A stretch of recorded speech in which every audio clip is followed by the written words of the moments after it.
This is just going to be my stripped down guide on how to play the new Modern Warfare because I know some people are having struggles transitioning from the Modern Warfare 2019 and Cold War and other games just because this game's time to kill is so fast and the ADS is really slow. So basically this is just going to be my guide on things what to do and what not to do.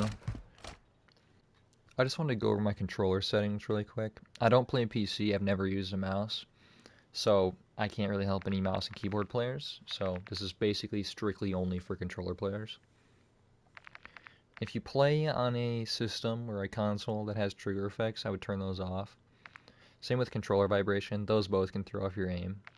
Your horizontal and vertical stick sensitivity is personal preference. I prefer a higher sensitivity than a lower sensitivity. But if you like a lower sensitivity, then that's you. You can play on whatever you'd like to play on. Basically everything else is standard here. Make sure you have equipment behavior set to toggle, just because this allows you to like hold grenades a little bit longer and be able to like really line up a shot really good. So you could like get nade shots across the map like it's nobody's business. Get a lot of easy kills that way with like Semtexes and Molotovs and basically any equipment really. And you want to make sure you have interact and reload behavior set to prioritize reload. The reason you want to have it set to prioritize reload is because if you're in multiplayer and you kill a guy and you're standing over his body, his gun will be there. So when you go to reload, it'll want to pick up his gun instead of reload your gun. So just make sure that's set to prioritize reload. Armor plate behavior is personal preference. I prefer to only apply one. For your advanced settings, you want to make sure you have your target aim assist set to on. And for your aim assist type, it's really personal preference, but I would definitely suggest either default or Black Ops, unless you're going to snipe. If you're going to snipe, I would set it to precision. Precision has no rotational aim assist though. Rotational aim assist is like kind of like the tracking that some people say that aim assist has. If it's basically where if you aim in on a guy and he moves left and right, it'll follow him kinda. I mean, you obviously have to have some input on it, but it'll kind of follow him around. For the gyro aiming and stuff, it uses the gyroscope in your controller to aim. Turn it all off. It's terrible. It's kind of a cool concept, but it's not useful. So just make sure it's all off. I had it turn on its own one time, so I just made sure that everything is set to off and to 0 just to be safe. For your aim response curve, you want to have it set to dynamic. The reason you want to have it set to dynamic is when you move your stick slower, it'll be finer and more precise. But if you move it faster, it'll move faster. Fucking ass. I can't stand these. I'm so bad at this. I just want to go over my settings really quick, just because, fuck. I just want to go over my controller settings really quick. Um, for your trigger effects and stuff, if I think they are only on the PS5, I could definitely be wrong. I don't have a Xbox Series X or a PC that I play Call of Duty on, so I'm not sure. But if you do have trigger effects, turn them off. You gotta make sure you have controller vibration off as well, just because it can throw your aim off. Your stick sensitivity is personal preference. I play 2020, but I would just practice and figure out what feels good to yourself and base your sensitivity off that, not copy someone else's. Basically everything else here is just standard, except for equipment behavior. You want to set this as toggle. This will allow you to press the equipment button one time and it'll hold whatever equipment you want to use in your hand. This allows you to like line up shots a lot better, like grenade shots and Molotovs and stuff. It'll allow you to like really line it up and get really good throws. You just got to be really careful to not hold a grenade for too long. Obviously, it'll blow up in your hand and kill you. You also want to have prioritized reload on, because what'll happen is if there's a gun or something below you, when you go to reload, it'll want to pick up the gun instead of reloading your gun. So I would just set that as to prioritize reload. For armor plate behavior, that's really personal preference. I prefer apply 1. I don't play much Warzone, so I'm basically just used to DMZ, but I would just personal preference. Choose whatever you'd like. For your advanced settings, you want to make sure you have your target aim assist on. And I would either use default or black ops for your aim assist type. You can use precision for sniping. Precision for sniping is really good. But there's no aim assist. There's no rotational aim assist, I mean, on precision. Default and black ops both have rotational aim assist. Rotational aim assist is basically where if you're aimed in on a guy and your aim assist is engaged on him, if he moves back and forth, it'll kind of follow him lightly and just makes it a little bit easier to aim.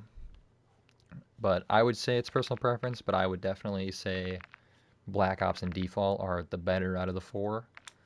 Precision is good for sniping because it doesn't slow you down as much. You want to make sure you have all your gyro aiming stuff off. It just uses the gyroscope in your controller to aim, and it can really throw you off. For your aim response curve, you want to make sure it's on dynamic. Dynamic allows you to, like, if you move your stick slower, it'll be finer, and it won't move the same speed as if you were on linear. On linear, it's just raw input. If you're fast, it's fast. If you're slow, it's slow. Dynamic, it's a good mix of in between. You can use linear. I know a lot of pro players like to use linear, but also a lot of them use dynamic. I prefer dynamic, and I think dynamic is always the way to go. I've used dynamic on probably every COD. Every COD since they put it in the game, at least. And that should be everything. Besides your input dead zones, you want to make sure that they're low enough to where they're not maxed out, but you don't want them so low that you have stick drift, because what can happen is with stick drift, it'll throw your aim off really bad. So I would just set them as low as you could set them without having stick drift. It allows you to be a little bit more precise, but if you get too low, what can happen is it'll be so touchy that it's actually almost kind of hard to be precise. So just be careful playing around with those. For your max dead zones, you don't want to lower them too much because then it kind of clashes and it's really weird.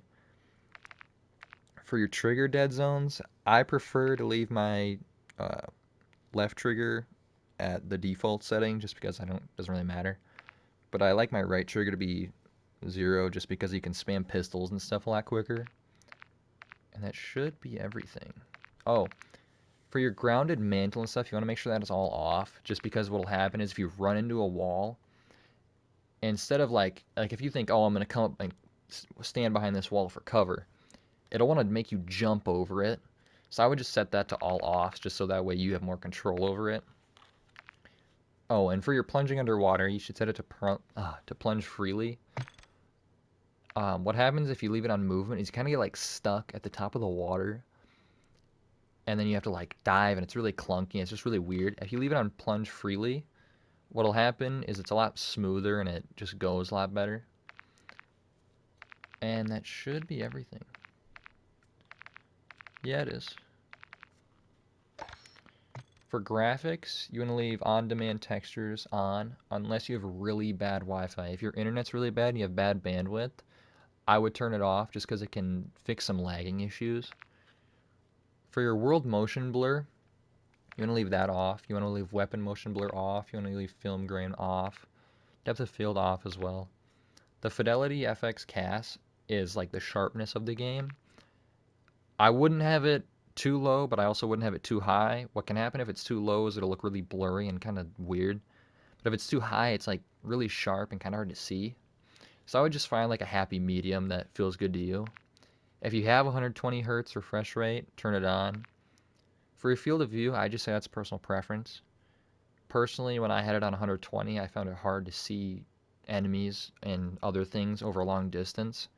So I slowly bumped it down until I felt good with it, and I ended up on 100. Third person field of view is only in a limited time game mode. I don't think it's in the game right now.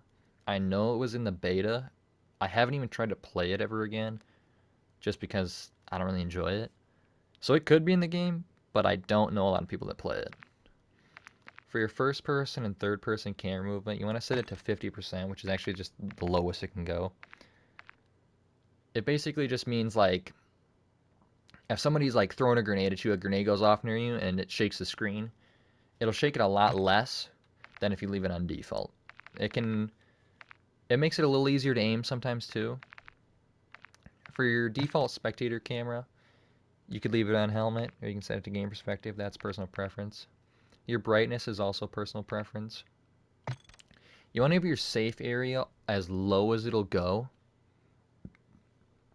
because then you can see the map a little easier. You don't have to look so far off your screen to see the map.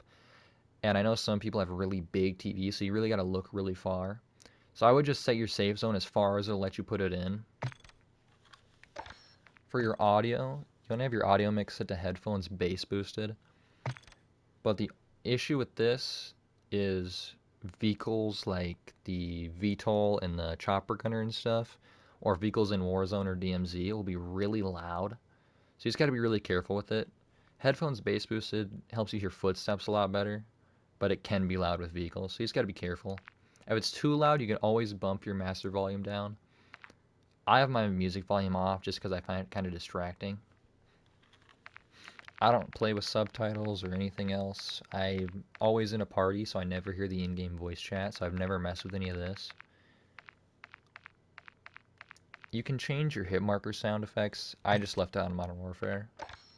For your interface, you want to make sure you go to color customization and set it to filter 2. And you want to set it to both and 100% on both of them. Those will make the game a little bit more brighter and vibrant. Makes it a little bit easier to see stuff. Kind of gets rid of that weird like gray scaling that the game has. I know a lot of people just say, oh, change in your monitor, but you can just change this one setting and it'll change it. For your interface element colors, you could change these. You don't have to. I change them. You could always use these colorblind settings. Obviously, if you're colorblind, you could use these. I wouldn't use these if you're not colorblind. I would just make my own. If you're not colorblind, just make your own because you really get way more personalized. I mean, it has all these colors. So I would just make my own. And you want to come down here to HUD as well and set your minimap shape to square. Leave minimap rotation on and horizontal compass on. The reason you want to set it to square is you can see I think it's 20 or 25% more of the map when it's on square than you can when it's on circle. You want to make sure you turn off crosshair bobbing. What will happen then if it's on is when you're hip firing, your crosshair will be bouncing around a lot and it'll be kind of hard to tell where you're actually shooting. So I would just turn that off. I have player names set to abbreviated. I've never messed with these telemetry things. It just kind of shows like your ping and stuff. I have all my gameplay. Oh, I don't have those off. Usually I shut those off. Tooltips I have off. I have the center dot off as well, just because there's a center dot in your crosshair. Why would you have another one on? I have the parallax effects off as well. It can reduce motion sickness. Make sure this is off. This is really good to have off. A really good way to practice like recoil and stuff is going to firing range. You just do that by going in the gunsmith and viewing your weapon and then holding triangle. It'll take you to the firing range. And you can get used to the recoil of guns here, and you can practice a lot of things.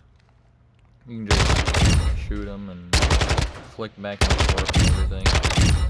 You can kind of get used to like flicking the targets and stuff. And these do have aim assist on them, so you can get used to flicking between targets and practicing longer distance shots. One thing to make sure you always do is aim for the head or the chest. There's a huge headshot multiplier in this game. Compared to old CODs, at least, there's a huge headshot multiplier in this game, which makes it really worth aiming for the head. You win a lot of gunfights just by aiming for the head. A lot of people just aim for like your legs or your upper chest, and usually if they're shooting you in the chest and you're shooting them in the head, you're gonna win every time. Another thing you want to do is make sure you don't just come flying around corners with your gun down and try to just aim in. The time to kill is so fast this game, the ADS is so slow on almost every gun. SMGs is not so bad, you can kind of get away with it, but I wouldn't recommend it. You always want to make sure like you pre-aim predictable spots, or if you think like if a guy's been holding an angle on you the entire game, it's like, oh, he's probably still there. I would just pre-aim it and try to shoot him, either aim, depending if he's usually crouched or standing. He might want to switch it up, so I would just aim for the upper chest. So if he's crouched, you can kind of just move down to aim for the head, and if he's standing, you can just move up and aim for the head. But you don't want to be running around a corner. They'll just gun you down, you'll lose. You always want to come around a corner like this when they're just standing there. Always want to pre-aim predictable areas and pre-aim alleyways and everything where people are always at. You never want to just be walking around like this or looking at the ground or any of that. You always want to be trying to look up and center the enemy on your screen. You always want to center him just in case. If like, oh, you didn't expect a guy to come out of there and he jumps out from behind a door, you could just center it and you can aim in, or you can just try to kill him.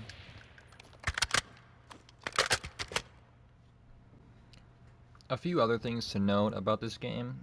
Running with your knife is a lot faster than running with any other primary weapon, or even a pistol. The knife is always faster to run out with. The only issue with this is if you don't have fast hands equipped, it can be kind of clunky to switch over to your primary. The also other issue with running with the knife instead of a pistol or something else is it's always faster to switch to your secondary than to reload, assuming there's more people shooting you. And with how slow reloads and the time to kill is and everything, it can be eh. I would personally just run a pistol over a knife if you're not very skilled yet. I would wait to run a knife until you're more comfortable with the game. The pistol can really save you when you run out of ammo, especially on some guns that don't have very high capacity magazines. Obviously, this MP5 has a 50 round mag, but not every gun has a 50 round mag on it, especially if you're not leveled up yet on it. So I would just run a pistol instead of the knife, but if you're comfortable with running with the knife, you can always run with it, and it's always faster to get around the map. The only really good way to practice aiming on this game, or to practice really anything, is to just either do this or just play the game. Just play matches against real people.